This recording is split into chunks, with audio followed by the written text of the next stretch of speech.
All right, Xtiphen, welcome, sir. Hello. All right, let's get started.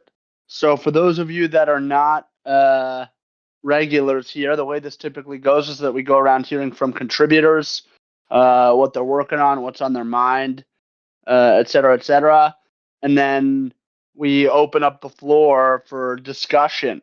Last week there was quite an interesting discussion, largely led by the questions from Ford Pinto, who texted me they weren't able to join this week.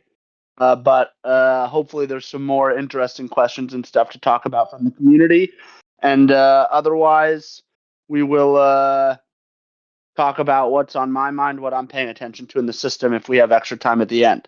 Hugh, what's up, sir? Long time. Welcome, sir. Yo, guys. Seinfeld going on in the background. All good. Good to hear your voice. All right. So let's kick it off. Frio, how you doing, sir? Doing well, doing well. This week, we got some reports, so in our bug bounty program regarding the implementation of the flood, specifically uh, accounting for cases where the well was de-whitelisted, yet still has plenty.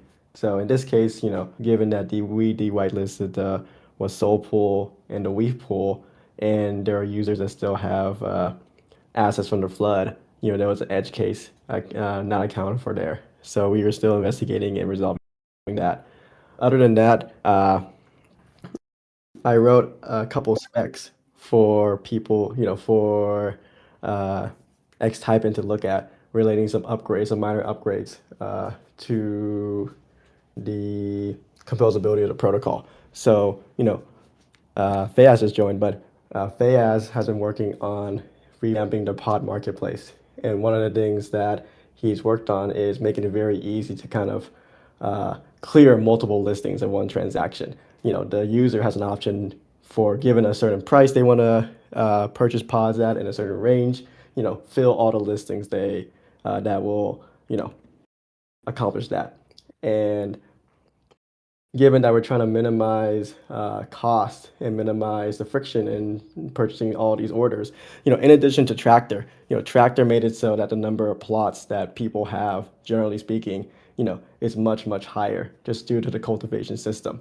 So, it seemed pretty prudent to uh, add some batch, enshrine some batch functionality within the protocol and to make it more gas efficient. For more reference, every time someone calls a function on the Pinto protocol, we invoke a security measure. We checked all the invariants. And when we batch transactions currently within the farm, we continuously do the security measures within each functionality. So by adding these, native batch functionality within the protocol, it makes it much cheaper, especially for marketplace operations. So those are the things I'm looking to get added to the next upgrade. Thank you, sir. Can you share a little more color on the flood issue? Yeah, I mean, the flood is a very complicated, very, very complex mechanism. We try to minimize, the friction in claiming flood as much as possible, but there's a lot of cases in which flood can occur. In this case, this is a case where a user hasn't interacted with the protocol prior to the first flood, and the system performs, multiple floods. So not just floods for multiple seasons, but floods that occur, stop, and another flood occurs. So in this case, whenever the system performs these multiple floods and the user hasn't updated the system yet, we try to retroactively update their system, based on that, such that they can get all the proceeds. Uh, in this case, because the system didn't properly de-whitelist the assets the wells that had plenty, it created a reversion. So no funds are at risk, no funds are stolen. It's just that they can't access the funds. So after this upgrade, we should be able to, properly allocate that. But Thank you, sorry, sir. apologies. Maybe one more detail is that this only occurs once the flood occurs again. So currently, all participants can claim their floods rewards, but currently, if a flood were to happen again, then this will cause that edge case. Understood. Yeah, this type of stuff makes me feel great about the bug bounty programs we have, or bug bounty program, I should say. And yeah, they're pretty in the weeds on this stuff. All right. Thank you, Frio. Why don't we kick it over to Pinto Pirate? How are you, sir? Hello, everybody. I'm doing well. I'm working on some updates to our internal process that manages all the tractor orders and executions. Working on making that a bit more real time. So just for some context, right now, if there's a tractor interaction that occurs, it can take like up to a minute before all the changes are like fully reflected on the UI, or in the Discord bots. But there's some potential like efficiency improvements there that we can get that to be a lot faster without taking on too much extra RPC cost. So that's what I'm working on. That should be ready pretty soon, I think. But yeah, that's kind of the main thing that I've been focused on at the moment. Thank you, sir. All right. Why don't we kick it over to Xtiphen? How are you, sir? Or is it Xtiphen? Is it Xtiphen? You got to help us out. I'm using Xtiphen, but I think the true way is Xtiphen. But I am choosing Xtiphen. Fair enough. As is your right. I'm doing good, Ben. Thanks. And as I mentioned last week, that I had started working with the subgraph, and as Frio also mentioned, this week I am trying to get on board to the protocol and Solidity, and I am working on it. I have a few tasks related to tractor. There is a tractor upgrade, some upgrades, and I will be working on those next week and this week. And that's for me. That's all for me. I'm trying to getting on board. Wonderful, sir. And how are things going? How are you enjoying your time on the farm? Actually good. Actually good. Nothing. There is no problem. Everything good. Wonderful. Welcome. All right. This week we welcome another new contributor, Fayaz. Welcome to the farm. How are you doing, sir? Thank you, Ben. I'm doing well. This is my first town hall. Nice to meet you, everybody. It's great to have you here, Fayaz. Tell us a little bit about what you're working on these days. Yeah, as Fry mentioned, I worked on Pod Marketplace UI. There is a significant upgrades for the farm side. And I'm currently working on preview integration. Users can create or connect votes via emails. This is my side. Wonderful. And how are you finding things on the farm? Yeah, it's really good. Wonderful. Welcome, sir. All right. I see a couple new faces here too. Unsolicited Garen. Welcome, sir. That sounds like a default name, but perhaps not. Welcome to the farm. Hi. I actually used to go by a previous alias. I used to be on the farm as well. I went by Kotaro, but I've changed my Oh, welcome, Kotaro. It's great to have you here. Hey, sorry. I don't know if I'm intruding. I just saw that this was going on, so I just thought I'd pop in. No, it's great to have you. Long time, man. Long time. Welcome back. Yeah, it's been a while. Yeah, glad to be back. Thanks for having me. Just a fly on All the right. wall. Amazing. Well, soon we'll open it up for questions. If you've got any, feel free to fire off. Welcome, sir. Sounds good. Thank you. Thank you. All right, Pintacito. How you doing, sir? What is up, team? I'm doing well. Thank you for asking, Ben. Um, Good to see some new and friendly faces in here as well. Unsolicited, Garen, you are definitely not imposing. It's great to see community members here, so glad to have you. Um, on my end, getting ready for our trip to Dev Connect. It looks like Ben will have a few opportunities to speak and participate in various events. So quite excited about that. Um, Getting ready for a Pinto workshop where hopefully we will be able to meet community members and explain the protocol at a basic layer to new people who might be interested in it. So pretty excited about that and to just broaden our reach and meet potential target users. And otherwise, continuing to do regular communication. Um, Another thing is that the docs have been updated again to include our values. So you can see that on the Y portion of the documentation. We now have a page with some definitions, which were previously originally featured on the new upgraded landing page, but now we have that in the documentation as well. We're quite proud of those definitions and also open. None of them are permanent as we continue to learn more exactly about what we mean when we talk about trustlessness or censorship resistance, and how is Pinto trying to address those specifically. So that's mostly what's going on my end. A couple back end things behind the scenes um, that will be revealed in time, but excited to be on the farm this week. I find myself quite bullish this week, actually. I know we had some negative price movement, had some fudders in the chat, which I understand totally, but feeling quite happy to be on the farm today. That's a great feeling. That's wonderful. Thank you for the update, Pintacito. On my end, I guess the only thing to mention really is we got rejected from base batches, which is quite disappointing. We I want to put like were a tear emoji in the chat. I don't know how. yeah, exactly.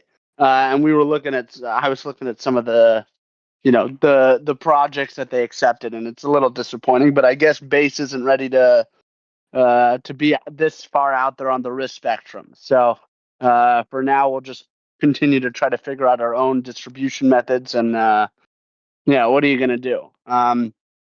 But yeah, that's a bit disappointing, but nonetheless, we are, as always, undeterred by the institutions not being so interested in this type of thing. So for now, the grassroots movement will continue to be the way that we're doing this.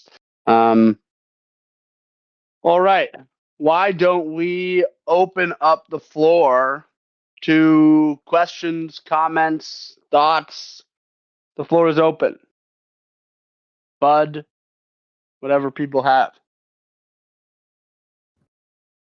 Hey, Ben and team, I mean, it would be really good to just understand what the plan is, right? Because like, I don't get I didn't understand really from these updates, like what is going on, like what is the strategy? Ben, you just briefly mentioned like a grassroots approach. Like, what does that mean? And what is the plan for getting back to PEG? Thanks for the question, Hugh. So maybe just to distinguish. So we have these calls every week. So this is the updates themselves are a little bit more boots on the ground updates, if you will, what people are working on week to week. If we zoom out a little bit and talk about the plan, as you say, ultimately there's three separate things happening.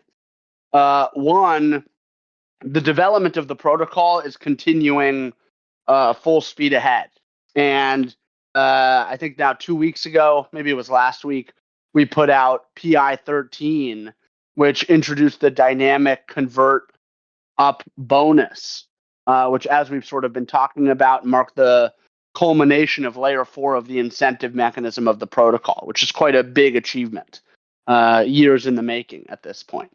And the long and the short of it is that we will continue to, now that this is live, we're going to collect data on that front, and we're starting to chart out what layer 5 of development is going to look like. And this has to do with now, my suspicion is that the layer 5 that we will choose to add will be the protocol operating within the trade-off space of when to convert. So layer 4 was really designed to get people to convert up under certain instances or not convert down in certain instances. Layer 5 will be the protocol evaluating its overall health from a high level perspective and then determining how much conversion is actually healthy for the protocol. Because in some instances, it will want to preserve liquidity. There's an argument to be made that now, in this moment where the protocol is below the value target quite significantly, it would have been better off for the protocol, instead of having so many people convert immediately when the protocol dipped below the value target, such that more people were able to sell at $1. Whereas now there's much less convert available, such that the price has dipped lower.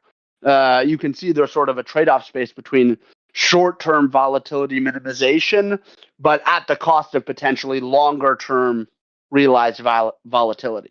So the next layer of the protocol, and this is something we're already starting to think about and talk about, is what would it look like to have some evaluation of the protocol's health, be it debt level, liquidity level, and price, and then and in this case, it would also probably be, for the first time really in the protocol, a longer-term look back on time above and below the peg. I guess I shouldn't say the first time, because we have the blight factor now, which is part of layer 4, but more of like a holistic, how is the protocol performing volatility-wise, and should it right now be willing to accept some volatility, or should it be trying to incentivize converts aggressively in order to hold the peg or minimize volatility?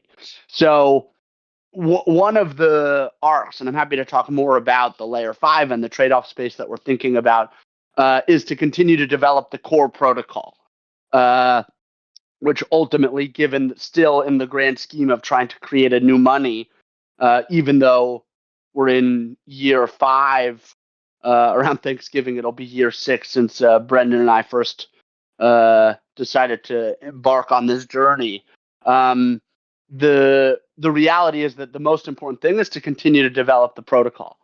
And the second arc is the user experience and interface. So one of the big frictions that we've been experiencing is that even though there are people that could convert, and as the incentives in the protocol are making it such that they probably should convert, like as Ford Pinto has pointed out in the past, we have some depositors that are currently holding deposited LP tokens that basically have no seeds, be it Wrap Sol, CBBTC, or I believe the other one is CBE.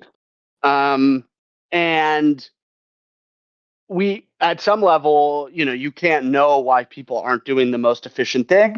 But on the other hand, you can assume that this is largely due to not paying so much attention / the friction to act efficiently, where you have to regularly maintain your positions within the system. And so on the user experience front, we've spent a lot of time over the past year plus implementing Tractor, which is our system of intents on the farm, to automate farmers' activity on the farm, where they can basically pre-program their preferences, and then the system or tractor operators really will automatically carry out their preferences. And so the long and the short of it is that we are in the process of redesigning the entirety of the Pinto user experience to greatly factor in this intent system.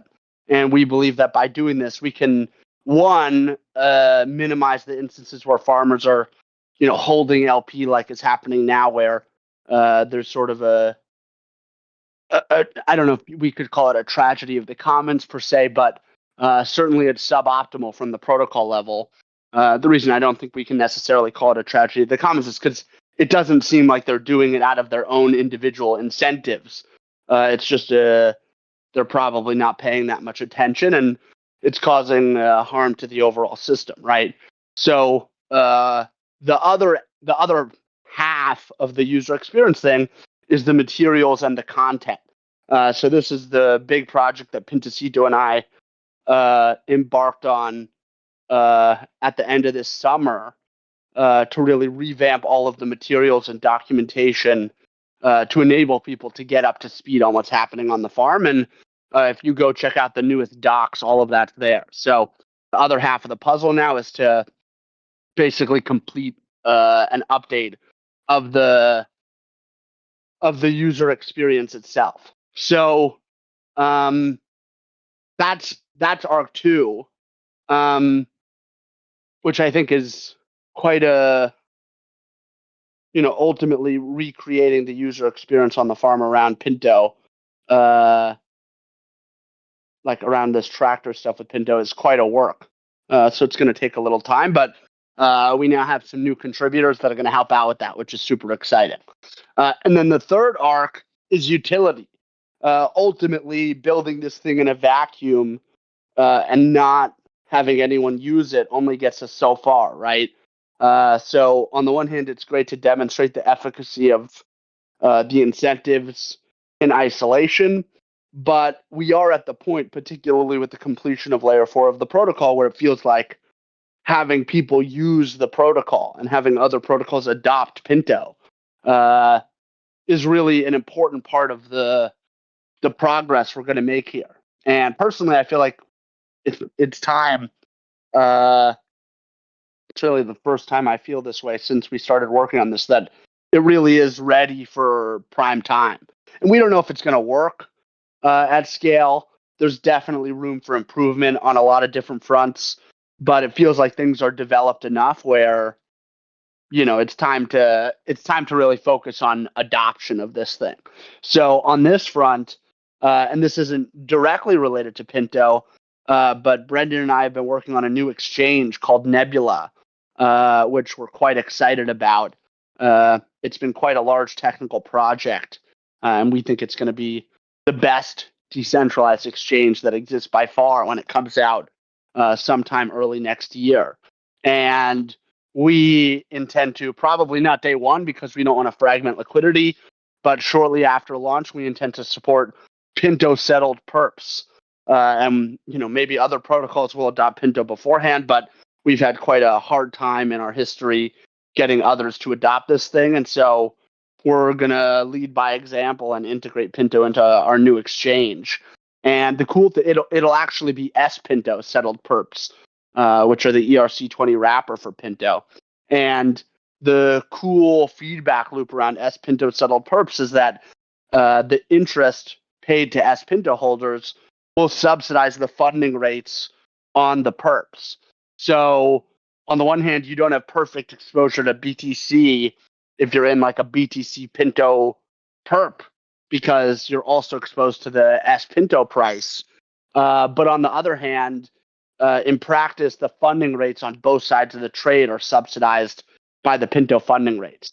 And the thing is that as the open interest in the Pinto perps increases, that is like sustainable demand. That is organic demand for actually using the currency. And through that organic demand, there can be more print and more yield. And as there's more printing and more yield, the funding rates will be further subsidized for the S Pinto perp. So this is an example of utility and adoption of the protocol, which we've spent a lot of time trying to architect properly and are pretty excited about. That's not going to come until early next year, but that's also in the pipeline. And yeah, so that's sort of the three-pronged approach to how we're thinking about getting this thing out there into the world, continuing to improve it, both from a model perspective and a user experience perspective. Thank you so much. That was a very good explanation. And just out of curiosity, you and Brendan, how are you dividing work? Like, are you both building the product, actually, like coding the product, or is one of you more focused on BD and sales and that sort of activities? Which I guess Well, the third category of your three-pronged approach. Yeah. So, are you asking about on the Pinto side or the Nebula side? I don't know. I mean, how are you spending your time? Is basically like, and you and the team, like the core team, I suppose. Like, how do you spend your time amongst like building a product versus selling the product? So one thing to mention is that there's generally a pretty firm bifurcation between the Pinto and Nebula teams. One of the philosophical decisions that we've made throughout this process is that both products and projects should be worked on and designed in a way that they can each succeed independently. So ultimately, we think by having Pinto still perched on Nebula can be a positive thing for both projects, but both continue to be developed generally independently. So the teams generally operate independently, although there's some overlap. Frio is the lead engineer for Pinto. Brendan is I would say the technical overseer across all fronts. And we have a different lead engineer on the Nebula side. The engineering teams are different. And then Is the funding, sorry to cut you off, is the two entities funded by the same source, or is it independent? No, so I mean, Pinto's never been funded, right? Pinto has a dev budget, which is how the development is paid for, and Nebula's funded totally independently. So they really are two separate projects, but ultimately, I think when they come together, it's going to be a very powerful thing. Got it. And then so Nebula is like its own company, which you haven't announced yet, like officially, or you haven't launched it yet. But it would just like, is it fair to say that it's like its own startup, basically, its own company, or? Mm-hmm. Yeah, that's right.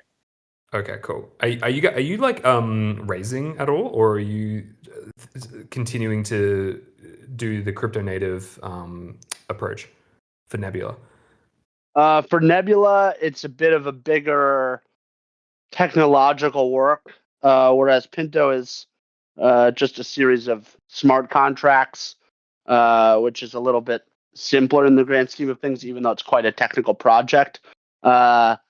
Nebula is it's its own blockchain, so it's been quite a work to get that thing off the ground, and we have raised a small amount of money into it, and intend to continue to raise some money into that. Thanks so much.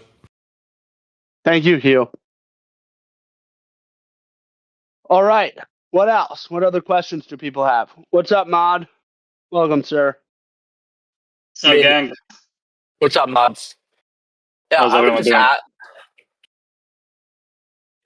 I'm doing good. I want to talk about bringing back the fees for swaps. Go ahead, sir. I think go ahead. Two things. One is probably on a long term, we can do a better job at how we're doing swaps in general.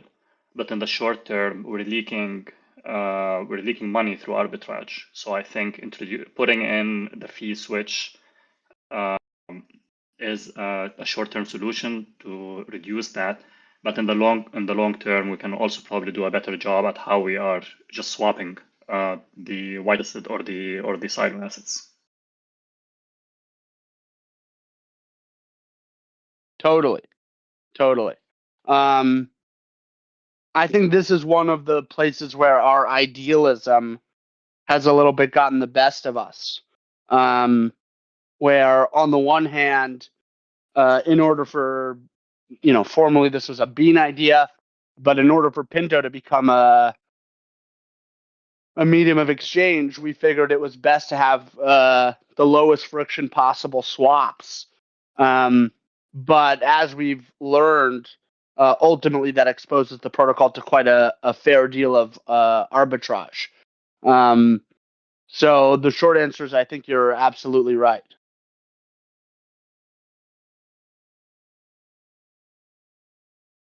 Yeah, and I think also in the long term, we can do something such as removing the fees for those who are swapping or converting basically within the silo. So the idea of removing the swaps initially or orderly, aside from the idealism, it was also to remove the friction of converts. So I think we can still do both. Obviously, there is more development there so that you choose who to charge. But in the short term, I think even just like charging everyone is good for the protocol until we do a better swap system. Yeah, I think that's right. But I think we can implement it such that you're exempt from converts. Frio, what's the difficulty there? Yeah, I mean, we do have an upgrade plan for that exact thing, where the idea is to charge a small fee on the well. The percent itself is not determined, but that doesn't hinder development. But the most simplistic idea we have is simplistic with maximum benefit to the protocol, is to charge the fee in terms of Pinto and then send that to the protocol as earned Pinto. So, what will happen is that every hour those fees will be distributed to the people in the Pinto protocol. But yeah, I mean, that will be, if we're going to do that, then it's very simple to just add a simple flag that checks whether the transaction is called within a convert or not. Unfortunately, adding support for that for like a pipeline convert, which is, pipeline convert is an arbitrary converts implementation where the user can really perform arbitrary actions within a convert. That can't be supported, but regular converts can to omit the fees. So, it's not fully spec'd out, but the specification itself, I don't think will take a lot of time. Implementation wise, it might take a couple of weeks, but it's definitely on our plate.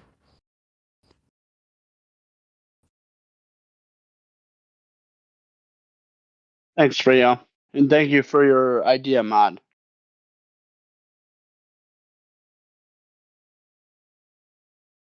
All right, what else is on people's minds? Oh, go ahead, Mod. No, I was just gonna say, I mean, we have a ton of ideas, just not enough time. Just like years. Yeah, exactly. This is a long journey, which even though we're almost 5 full years in, feels like we're still in the early days. I love this discussion, though. Great to have questions from the community. All right, what else, folks? What else is on people's minds? 3 Yaakov, I see you here. Welcome, sir.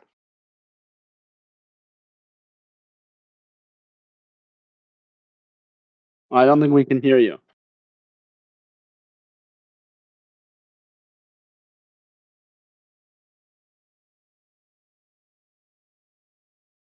Can you hear me now? Yes, sir. All right, that's great because I didn't want to wait until wait a whole week for the next town hall just to fix my my Discord microphone settings. So I'm glad it worked. Amazing. Glad to be part of the process to fix it. What's up, man? Welcome. So just a bit of context. I'm running 3Jane, which is a unsecured lending protocol on Ethereum. We are trying to solve unsecured credit, and I'm definitely am used to getting a lot of skepticism thrown my way for what I'm building, and so I definitely don't think it should deter you from building. Yeah, it's unfortunate about the base rejection, but I think you guys belong in Ethereum anyways, but that's a separate conversation.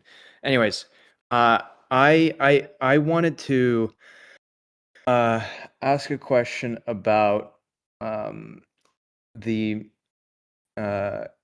just in principle, just attaining the status of money. So like every stablecoin's goal at the end of the day is to attain the status of money and just get as many integrations, just get as high of a circulating supply as possible. In the case of fiat, it is not a existential risk in the sense that, let's say there's a stable coin that is fully backed by the dollar and sitting at a $10 million market cap, it might die a slow death because it's not growing. But in the case of algo stables, it is an existential risk in that you kind of have to really sort of grow faster than the rate of skepticism such that you get as many integrations through the door to mitigate that sort of failure mode where you have just a coordination failure. So it feels like it's an even more pressing challenge for something like Pinto to get as many integrations through the door across other DeFi protocols. And seems like you've picked up on that on your own and are starting Nebula as a sort of proof of concept for that. Yeah, I don't know. It feels like that is sort of a critical priority in order to mitigate that failure mode. Am I thinking about that right? Yeah, it's interesting because on the one hand, we are, and people question, are we still in a cyclical system? Is the 4-year super cycle, is the 4-year cycle still alive, or is this an institutional super cycle? All that narrative stuff. But ultimately, the tides come and go, right? So on the one hand, I think you're directionally totally right that in the grand scheme of things, in a very low friction environment where the switching cost to move from currency A to currency B, or token A to token B, might be more how I think about it. I think there's a question of what is a currency. That might be too big of a digression here.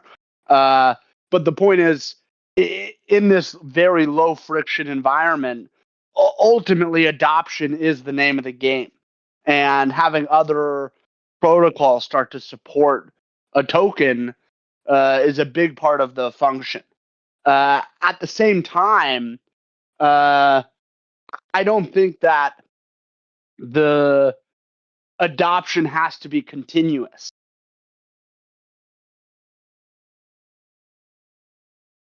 All right, so somehow some call got through my do not disturb.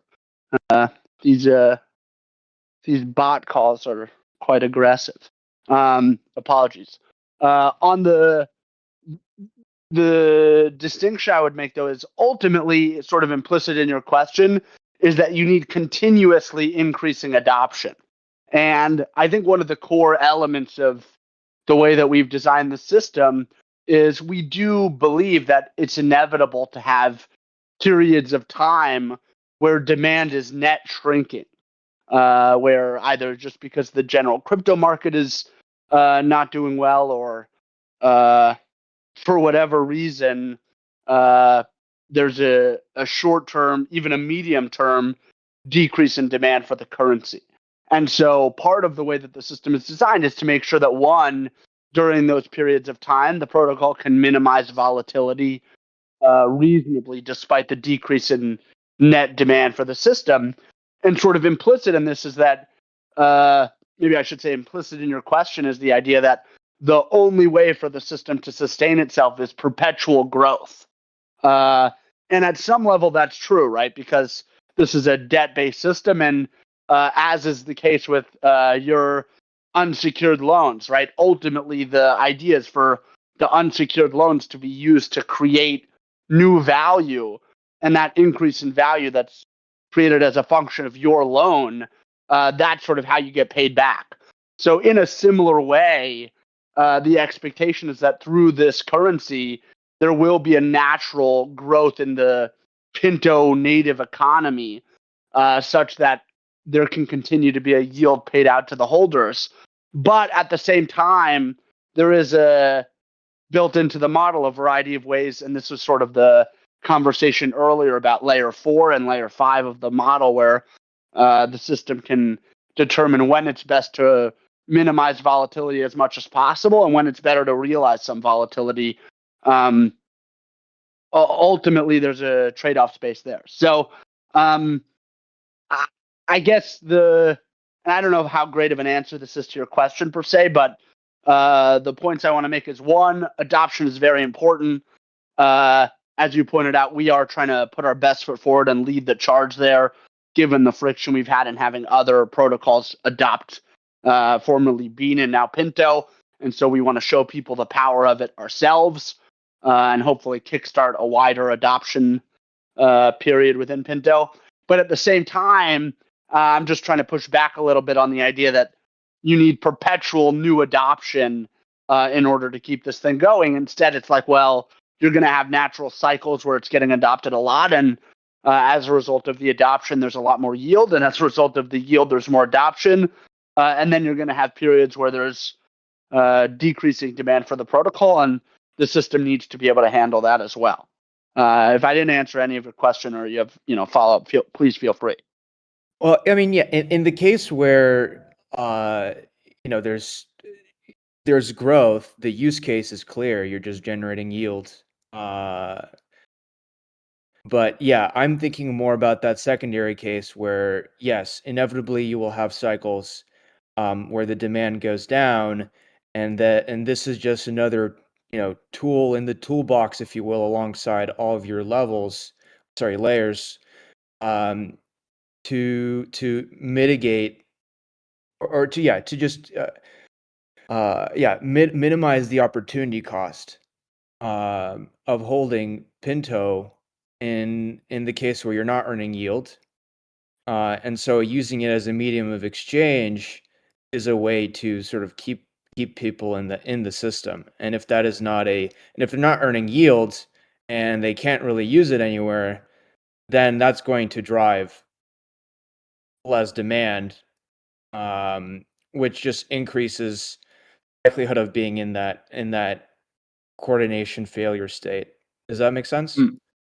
Yeah, it does. I mean, ultimately, I think the reality is that the trade-off space that Pinto operates in as money is one that is a little bit distinct.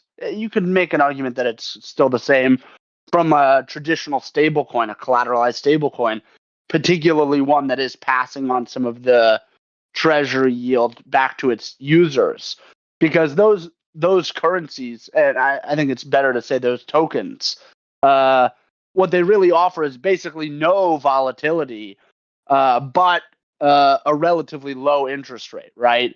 And so I think even if you have Pinto largely adopted as a medium of exchange or accepted in a ton of protocols, and even you can potentially use it to pay for things, I think in those periods of time where you really don't have yield from the protocol, like apples to apples, you'd rather hold the collateralized stablecoin, right?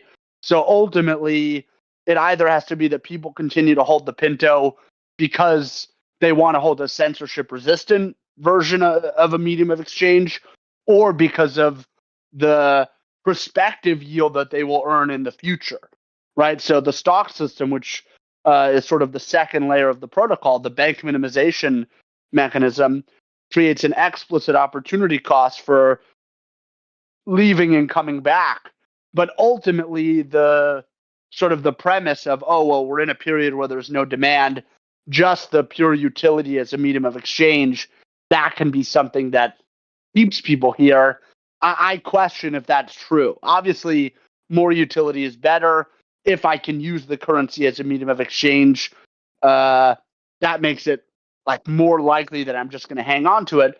But if we're in a period where there's no volatility, where there's no yield and there's excess volatility, and I don't really have an expectation that there's going to be more yield in the future, it's still the rational actor is still going to probably convert their Pinto to some other centralized stablecoin, unless they really don't, they don't want to hold a centralized asset.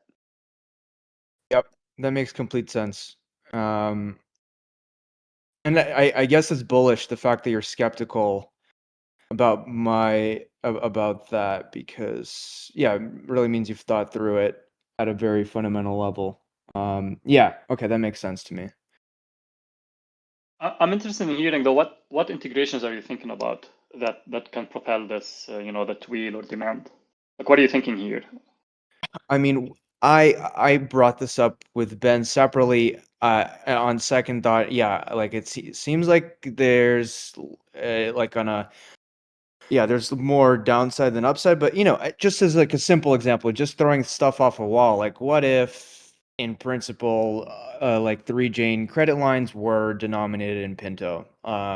We like the protocol might be taking a lot of risk, but it's just an example of some new primitive that allows something new, and it's denominated in Pinto. So yeah, like in principle, 3-chain similar to Pinto operates on a pretty far end of the risk curve. Like we're doing a lot of untested stuff. Like we do believe in our legal infrastructure. But it is still not very lindy. But in principle, if the system is running smoothly, it should be offering the highest risk-adjusted yield on the market, because we're just enabling a much wider universe of productivity that borrowers can engage in compared to over-collateralized lending protocols. And so if that's the case, and we're enabling across all sort of market regimes the highest organic yields, then people might want to deposit into 3-chain, and if we're only denominating it in Pinto and you can only deposit Pinto, then that's another reason to hold Pinto. So that's just an example that's just tethered to 3-chain itself, but separate from that, just like I don't know, curve integrations, I don't know, like other lending integrations, anything is possible, I imagine. Yeah, I think plus one here. Obviously, what you mentioned is, or like what you mentioned was one example. So the integrations here will or what you do here will depend on the risk profile. But plus one, I agree with you that I think the utility is the key here. There are different steps. The way I see it is that first, what we do with the assets in the silo, so the way that we market make, that's probably a low-hanging fruit for us to first change. Then when it comes to lending, I think over-collateralized lending for Pinto is probably a first step, and then unsecured would be to that extreme risk. But all in all, I'm with you that in general, integration/utility, which is like something that Pinto is being used for, is the way to go. There are early integrations that were done that went with like Spectra, which is a bit of Pendle, but with you. I think the two things to start with is what are we doing with the assets that we have in the silo, and then which is the way that we market make mainly swaps. I think there are some talks when we're talking about Nebula also, it's like how to take the other side when it comes to perps. And then when lending, I think lower risk for the protocol itself is to lend with collateral, and which is like whitelisted collateral. And then the extreme left side, I guess, or the right side of it would be it's just like lended unsecurity or an unsecured fashion, which is like what's done there. But plus one in general, where your head is that integrations or utility is the way to move forward. Yeah, like in the case where there's growth, the use case is clear, and we've discussed that. In the case where there isn't growth, what are ways we can minimize to the downside? And it sounds like the answer is like that's just inevitably how it's going to work, and you have to rely on certain baked in mechanisms to mitigate that. And maybe utility going from 1x to 5x isn't going to significantly move the needle on that. It might, I don't know, but I'd imagine it would compel some percentage to stay that would have left otherwise. Even like setting aside the user base that is just here because they're gung ho about the censorship resistance and sort of open source money printer aspect of it. Yeah, Yeah, I mean, go ahead, Matt, please. Oh, no, I was just gonna say that agreed. At this stage, the majority of it is that we're speculating on the future of this, on the use of it, that it's like needed, and so on, or on the growth of it. And the step as we mature is obviously that it's starting to actually generate yield from utility and not speculation. So with you there, and that's at my end, man. Yeah, I guess maybe just one thing to clarify is I think it's important to bifurcate the utility as a unit of account from a utility as a medium of exchange. And the way that the feedback loops work around utility are a bit different between the two.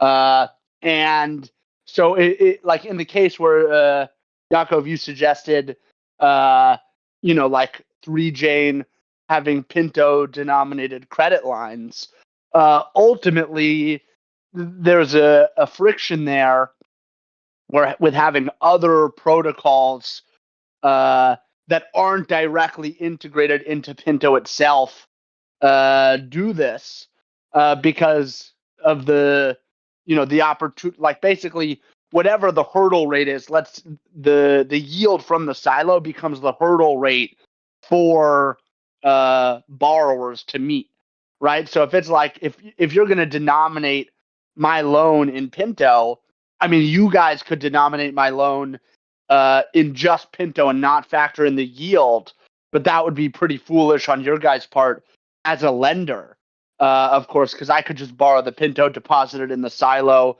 and there's an ARB there, and then you guys have all the risk of Pinto and none of the upside, right? So in practice, if you're going to denominate loans in Pinto, you really need to make the interest rate be something like the silo yield plus some additional rate that factors in the risk associated with that particular loan. And so me as a borrower, I don't really have much flexibility I can do with that type of setup, right? Like ultimately the yield when the system is printing is very high. So high, in fact, that it's very hard to imagine you can do something similarly productive with your capital during those periods of time. And so one of the things we've talked about here in town halls and in the Pinto community in general is how to actually have the protocol be the lender and to do it in a way where there isn't that arbitrage opportunity I mentioned before. But there's quite a bit of friction associated with lending, unit of account for lending, just given the cyclical nature of high periods of volatility. When we talk about something like the perps, the nebula perps, for example, that doesn't suffer from this dynamic, which is why I think it might be better to start there. And if we can integrate the lending directly into Pinto, then I think you do actually have the ability, if it's done properly, to have utility as a unit of account.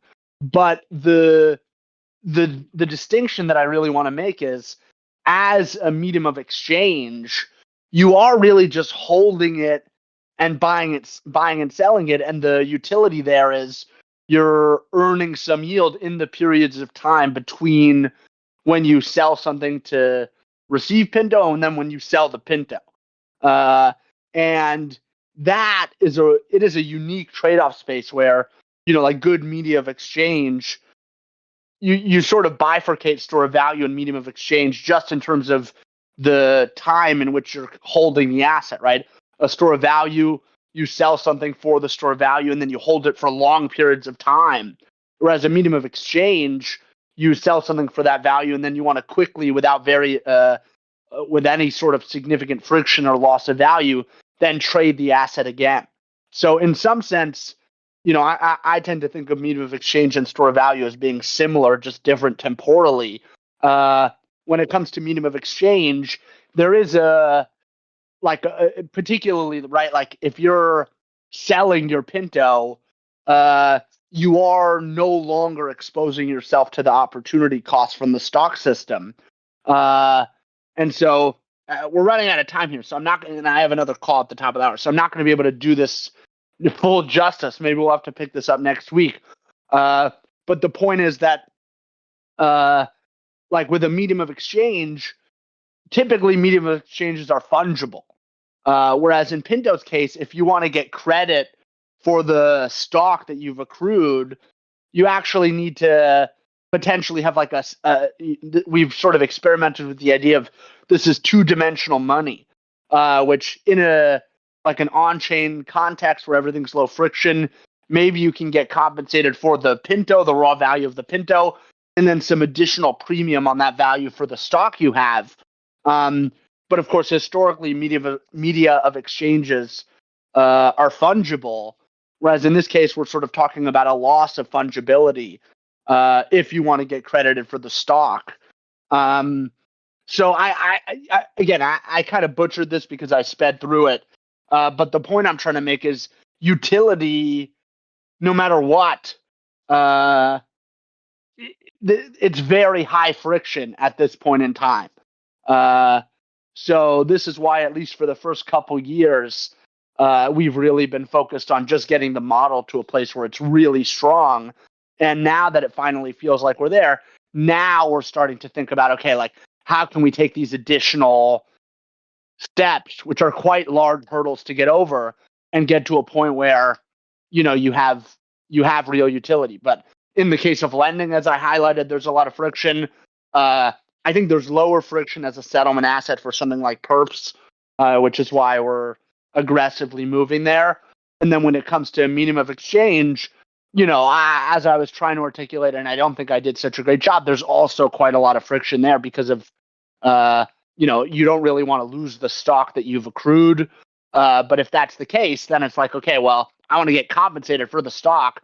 And other people that are using Pinto are, you know, they don't want you to withdraw your Pinto and send you the Pinto. They want you to just pay you with the stock on top.